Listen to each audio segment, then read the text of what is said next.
മൂന്നാമതാണെങ്കിലും ഈ രേണു സുധി എന്നുള്ള പേര് ചേച്ചി മാറ്റും കല്യാണം വിവാഹം കഴിച്ചാൽ.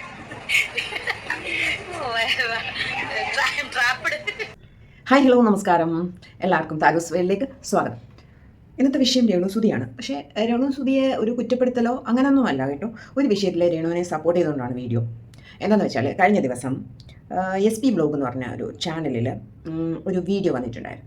അപ്പോൾ കഴിഞ്ഞ ദിവസം ഞാനിങ്ങനെ നോക്കിയപ്പോഴത്തേക്ക് രേണു ഭയങ്കര ഷൗട്ട് ചെയ്തുകൊണ്ട് ഒരു വീഡിയോ ഇട്ടിരിക്കുന്നു. അപ്പോൾ നമ്മൾ ചോദിച്ചു, അങ്ങനെ എന്താ കാര്യം, ഇത്രയും ഷൗട്ട് ചെയ്യാൻ ഇത്രയ്ക്കും അഹങ്കാരമായി പോയോ രേണുവിന് എന്ന് നമ്മൾ ചിന്തിച്ചു പോയി. പക്ഷേ കാര്യത്തിലേക്ക് കടന്നപ്പോഴാണ് ആ വിഷയത്തിൻ്റെ ഗൗരവം മനസ്സിലായത്.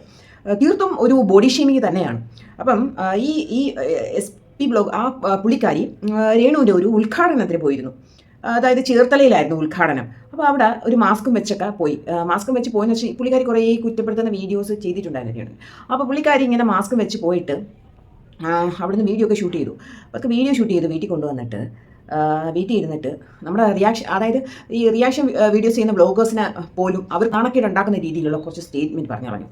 എന്താണെന്ന് വെച്ചാൽ രേണുവിന് പൊക്കമില്ല, രേണുവിന് തടിയില്ല, കളർ, അങ്ങനെ കുറേ കാര്യങ്ങൾ. ബോഡി ഷെയിം എന്ന് വെച്ചാൽ കട്ട ബോഡി ഷെയിം. നമുക്ക് ബോഡി ഷെയിം ഒരിക്കലും അംഗീകരിക്കാൻ പറ്റില്ല, അത് തെറ്റ് തന്നെയാണ്. അപ്പം പുള്ളിക്കാരി ഇങ്ങനെ ഇതെന്ന് പറയുക എന്ന് വെച്ചാൽ ഈ പുള്ളിക്കാരി എന്തോ ഭയങ്കര സുന്ദരിയാണ്, എന്താണ് ഉദ്ദേശിക്കുന്നത് മനസ്സിലായില്ല. വല്ലാത്ത രീതിയിലാണ് പറഞ്ഞത്. അത് കഴിഞ്ഞിട്ട് പറഞ്ഞിരിക്കുന്നു ഉദ്ഘാടനത്തിന് ആളുകളൊന്നും ഇല്ല കേട്ടോ, ബ്ലോഗേഴ്സ് മാത്രമേ ഉള്ളൂ, വലിയ സെലിബ്രേറ്റ് ചെയ്യില്ലേ, എന്നിട്ട് ആളൊന്നും ഇല്ലല്ലോ എന്ന്. അങ്ങനെയൊന്നും പറയേണ്ട ആവശ്യമില്ല. അതിപ്പം ഉദ്ഘാടനം നടത്തുന്നവരുടെ ഉത്തരവാദിത്വമാണ്. അതായത് അവർ അത്രത്തോളം ഷെയർ ചെയ്ത് വിട്ടിട്ട്, ആ പോസ്റ്റ് ഷെയർ ചെയ്ത് വിട്ടിട്ട് ഒരുപാട് ആളുകൾ വരും. തീർച്ചയായിട്ടും രേണുവിന് പിന്നെ ഇഷ്ടമുള്ള ആളുകൾ ഓടിയെത്തും. പക്ഷെ പലരിലേക്കും എത്തിക്കാണത്തില്ല. അത് രേണുവിൻ്റെ കുറ്റമല്ല. രേണുവിനെ ക്ഷണിച്ചിട്ട് ആ ഉദ്ഘാടനം ക്ഷണിച്ചിട്ടാണ് രേണു അവിടെ വന്നിരിക്കുന്നതും അത് ആ ഒരു കർത്തവ്യം ചെയ്തിരിക്കുന്നത് അല്ലേ. അപ്പം അവിടെ ആൾ വന്നില്ലെന്ന് പറയുന്നത് അവരെ ഒരു വില ഇടിക്കുന്ന രീതിയിലുള്ള ഒരു സംസാരം, അതൊന്നും അത്ര ശരിയല്ല. ഇപ്പം നമ്മളുമൊക്കെ രേണുവിൻ്റെ വീഡിയോസ് എടുത്ത് റിയാക്ട് ചെയ്യാറുണ്ട്. മറ്റൊന്നുമല്ല, ചിലപ്പം അനാവശ്യമായിട്ടുള്ള രേണുവിൻ്റെ സ്റ്റേറ്റ്മെൻറ്റുകൾ, നന്ദികേട് പറച്ചിലുകൾ, അതുപോലെ തന്നെ ഒരു കാര്യം പറഞ്ഞിട്ട് വീണ്ടും മാറ്റിയും തിരിച്ചും പറയുക. അപ്പോൾ അതിനെയൊക്കെ എടുത്ത് നമ്മളിങ്ങനെ കുറ്റം പറയാറുണ്ട്. പക്ഷേ ഒരിക്കലും ബോഡി ഷേമിങ് അത് അംഗീകരിച്ച് കൊടുക്കാൻ പറ്റത്തില്ല, അതാരായാലും ശരി. എന്നിട്ട് പുള്ളിക്കാരി ഇന്നത്തെ ദിവസം ഒരു മാപ്പ് വീഡിയോ ആയിട്ട് വന്നിട്ടുണ്ട്. അപ്പോൾ എന്തായാലും മാപ്പ് പറഞ്ഞിട്ടുണ്ട് പുള്ളിക്കാരി. പറഞ്ഞു എന്ന് കരുതി രേണുവിനുണ്ടായ ഒരു വിഷമം പോകാൻ പോകുന്നില്ല. തീർച്ചയായിട്ടും അവർക്ക് നല്ല ഫീൽ ഉണ്ടായിരിക്കും. ഇപ്പം നിങ്ങളൊന്ന് ചിന്തിച്ചു, നിങ്ങൾ ഇതിനകത്ത് ഒരു പൊതുസ്ഥലത്ത് നിൽക്കുന്നതെന്ന് വെച്ചു, നിങ്ങളുടെ പിന്നെ ശരീരഘടനയെക്കുറിച്ചോ ഒക്കെ ആളുകൾ ഇൻസൾട്ട് ചെയ്ത് കളിയാക്കി പറഞ്ഞു കഴിഞ്ഞാൽ നിങ്ങൾക്ക് ഫീൽ ഉണ്ടാവത്തില്ല? ഫീൽ ഉണ്ടാവും, ഉറപ്പായിട്ടും ഉണ്ടാവും. അപ്പം എനിക്കൊരു അനുഭവം ഉണ്ട്. എൻ്റെ ഒരു ക്ലോസ് ഫ്രണ്ട്, പേര് പറയുന്നില്ല, അപ്പം എന്നോട് ഇങ്ങനെ പറഞ്ഞു, പുള്ളിക്കാരനെ കുറച്ച് വയറൊക്കെ ഉണ്ട്. അപ്പോൾ പുള്ളിക്കാരനിങ്ങനെ അപ്പം ജോലി സ്ഥലത്ത് പലരും ഇങ്ങനെ കളിയാക്കാറുണ്ട്. അതായത് ചെറിയ ഇഷ്ടക്കറുള്ളവർ, അസൂയുള്ളവരായിരിക്കണം ഒരു പക്ഷേ, അവരിങ്ങനെ കളിയാക്കാറുണ്ട്. അത് തമാശ രീതിയിലാണ് പറയണത്. അപ്പോൾ ഇതെന്താ എന്നൊക്കെ പറഞ്ഞ് കളിയാക്കാറുണ്ട്. അപ്പോൾ എന്നോട് പറഞ്ഞു എനിക്കത് ഭയങ്കര വിഷമമാണ്, അങ്ങനെ എങ്ങനെയാണ്. എന്നിട്ട് ഈ പുള്ളിക്കാരൻ ചെയ്യുന്ന പണി എന്താണെന്നറിയോ, ഇടയ്ക്കിടയ്ക്ക് നമ്മളോടും ഇതുപോലെ പുള്ളിക്ക് ഹേർട്ട് ഉണ്ടായ സംഭവം നമ്മളിലേക്ക് ഇട്ടുതരും. അപ്പോൾ പുള്ളിക്ക് ഒരു ആശ്വാസം. അതൊക്കെ ഒരു വല്ലാത്തൊരു മാനസിക അവസ്ഥയാണ്. നമുക്കറിയാം ആ സംഭവം നമുക്ക് വന്ന വിഷമം ഉണ്ടാവും. അപ്പം മനഃപൂർവ്വം കുത്തി നോവിക്കാൻ വേണ്ടിയാണ് ആ വീഡിയോ ഇട്ടിരിക്കുന്നത്. എന്നിട്ടാണ് മാപ്പ് വീഡിയോയുമായി ഇന്ന് വന്നിരിക്കുന്നത്. അപ്പോൾ എല്ലാ ബ്ലോഗേഴ്സും എടുത്ത് നിങ്ങൾക്കെതിരെ റിയാക്ട് ചെയ്തെങ്കിൽ അതിലൊരു തെറ്റുള്ളതുകൊണ്ടാണ്. എന്നിട്ട് പറയാണ്, ബ്ലോഗേഴ്സിന് റീച്ചാണ് മുഖ്യം, അതുകൊണ്ടാണ് എന്നെ എല്ലാവരും കൂടെ അറ്റാക്ക് ചെയ്യുന്നതൊന്നുമല്ല, നിങ്ങൾ ചെയ്തത് തെറ്റാണ്, അതുകൊണ്ടാണ് എല്ലാവരും റിയാക്ട് ചെയ്തത്. അതുപോലെ തന്നെ ഫേസ്ബുക്കിൽ ഈയിടെയായിട്ട് ഒരു പോസ്റ്റ് ഞാൻ എനിക്ക് കാണാൻ ഇടയെ ഡോക്ടർ ലക്ഷ്മി നായർ മാഡത്തിൻ്റെ 2-3 ഫോട്ടോസ് എടുത്ത് വെച്ചിട്ട് ഇതേപോലെ അവരൊരു ബ്ലാക്ക് ടീഷർട്ട് ഇട്ടിരിക്കുന്നത്, അതായത് ഫുൾ സ്ലീവാണ്, ഒരു ജീൻസും ഒക്കെ ഇട്ട് ആ ഫോട്ടോസ് എടുത്ത് വെച്ചിട്ട് ഭയങ്കര ബോറാവുന്ന രീതിയിൽ ബോഡി ഷേമിങ്. അപ്പം അതുപോലെ തന്നെ ഈയിടയ്ക്ക് പേളി മാണിക്കും ഇതേപോലെ ബോഡി ഷേമിങ് നേരിടേണ്ടി വന്നു. അപ്പം അതൊന്നും അംഗീകരിച്ച് കൊടുക്കാൻ പറ്റുന്ന ഒരു പ്രവൃത്തിയല്ല. മൂന്നാമതാണെങ്കിലും ഈ രേണു സുധി എന്നുള്ള പേര് ചേച്ചി മാറ്റും കല്യാണം വിവാഹം കഴിച്ചാൽ. ഇപ്പം രേണു സുധിയുടെ കല്യാണമാണ് വിഷയം. അപ്പം മുസ്ലിമിനെയാണോ കിട്ടുന്നത്, ഹിന്ദുവിനെയാണോ കിട്ടുന്നത്, അതോ ക്രിസ്ത്യനെയാണോ? ഇതാണ് ഇപ്പം വിഷയം. ആരെങ്കിലും കെട്ടിയൊന്ന് പോയാൽ മതി എന്നാണ് ജനങ്ങളുടെ താല്പര്യം. ജനങ്ങൾക്കൊരു ആശ്വാസം ഉണ്ടാകുമായിരുന്നു. എന്താണെന്ന് വെച്ചാൽ കൊല്ലം സുധിയെ ഇഷ്ടപ്പെടുന്ന വ്യക്തികൾ അവർക്കൊരു ആശ്വാസമായിരുന്നു. കാര്യം എന്താണെന്ന് വെച്ചാൽ മരിച്ചതിന് ശേഷം ഇത്രയും അവഹേളനം ഏൽക്കേണ്ടി വന്ന ഒരു നടൻ വേറെ ഇല്ലെന്ന് എന്ന് തന്നെ പറയാം. അത് എന്തുകൊണ്ടെന്ന് വെച്ചാൽ ഈ രേണുവിൻ്റെ ഒരു എൻട്രിക്ക് ശേഷം തന്നെയാണ് ഇത്രയും നാണക്കേടുകൾ ഉണ്ടായത് ആ ഒരു സുധി എന്ന് പറഞ്ഞ വ്യക്തിക്ക്.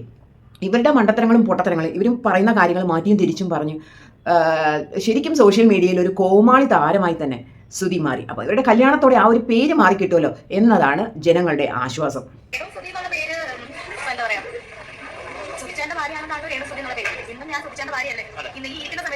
എന്നെ പൊന്നു രേണു, ആ പയ്യൻ ചോദിച്ചത് കല്യാണം കഴിഞ്ഞതിന് ശേഷം സുധി എന്ന പേര് മാറ്റുമോ എന്നാണ്.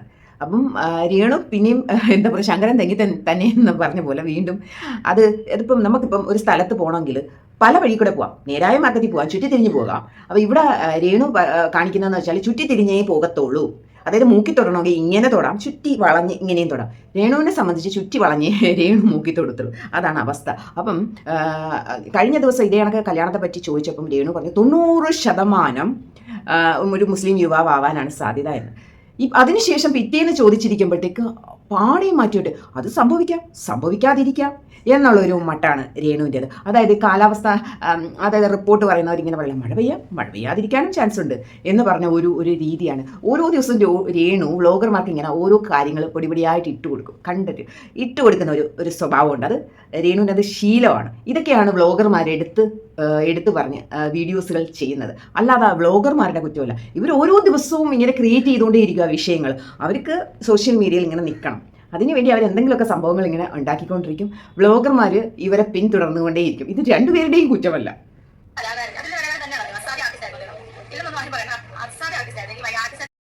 അതെ, രേണു പറഞ്ഞ ആ ഒരു പോയിന്റ് വളരെ കറക്റ്റാണ്. അദ്ദേഹം ഒരു അസാധ്യ ആർട്ടിസ്റ്റ് തന്നെ ആയിരുന്നു. പക്ഷേ നിങ്ങളുടെ ഒരു എൻട്രിയോടെയാണ് അദ്ദേഹത്തിന് മനസ്സിൽ പോലും വിചാരിക്കാത്ത പല കാര്യങ്ങളും കേൾക്കേണ്ടി വന്നത് മരണശേഷം. അതാണ് ജനങ്ങൾക്കും അദ്ദേഹത്തെ ഇത്രയും ഇഷ്ടപ്പെടുന്ന ജനങ്ങളും ആഗ്രഹിക്കുന്നത്. നിങ്ങളൊന്ന് കല്യാണം കഴിച്ച് പൊയ്ക്കോ എന്ന് ആഗ്രഹിക്കുന്നത്. അദ്ദേഹത്തിന്റെ നിയമപരമായിട്ടുള്ള അങ്ങനെ തന്നെ പറയാം, അദ്ദേഹത്തിന്റെ നിയമപരമായിട്ടുള്ള ഒരേ ഒരു ഭാര്യയാണ് രേണു എന്ന് പറയുന്നത്. രേണുസുതി അല്ലെങ്കിൽ രേഷ്മാപ്പി തങ്കച്ചൻ, നിങ്ങൾ കമന്റ് ഇടുന്നത് രേഷ്മാപ്പി തങ്കച്ചൻ. ഓക്കെ, അപ്പം ഇന്നും ആ അദ്ദേഹത്തിന്റെ ഭാര്യയാണ് രേണുസുതി തന്നെ. ഇനിയിപ്പോൾ നാളെ വേറെ ആളുടെ ഭാര്യ ആയ ആ പേരുടെ കൂട്ടത്തിൽ സുതി എന്നുള്ള പേര് ഞാൻ പറഞ്ഞു. അതായത് കറക്റ്റായ ഒരു മറുപടി ഒരിക്കലും രേണു പറയില്ല. അതാണ് രേണുവിൻ്റെ ഒരു ബുദ്ധി തന്നെയാണ്. എന്ന് വെച്ചാൽ ഇപ്പം പറയുന്നത് ഉറപ്പായിട്ടും പേര് മാറ്റുമെന്നാണ്. പക്ഷെ കഴിഞ്ഞ ദിവസം പറഞ്ഞത് ഇതുമല്ല. അതാണ് ഇതിൻ്റെ ട്വിസ്റ്റ്. പിന്നെ രേണു ഒരു ബുദ്ധി കണ്ടു വെച്ചിട്ടുണ്ടാവും. സുധി എന്ന പേരുള്ള ഒരാളെ തന്നെ കല്യാണം കഴിച്ച് കഴിഞ്ഞാൽ ഒരിക്കലും ആ പേര് മാറ്റേണ്ട ആവശ്യമില്ലല്ലോ. അങ്ങനെ പോലും ചിന്തിക്കുന്ന രേണു. അല്ലെങ്കിൽ ആ പയ്യൻ്റെ പേര് വേണമെങ്കിൽ സുധി എന്ന് മാറ്റാം, ഗസറ്റി കൊടുത്ത് മാറ്റാമല്ലോ.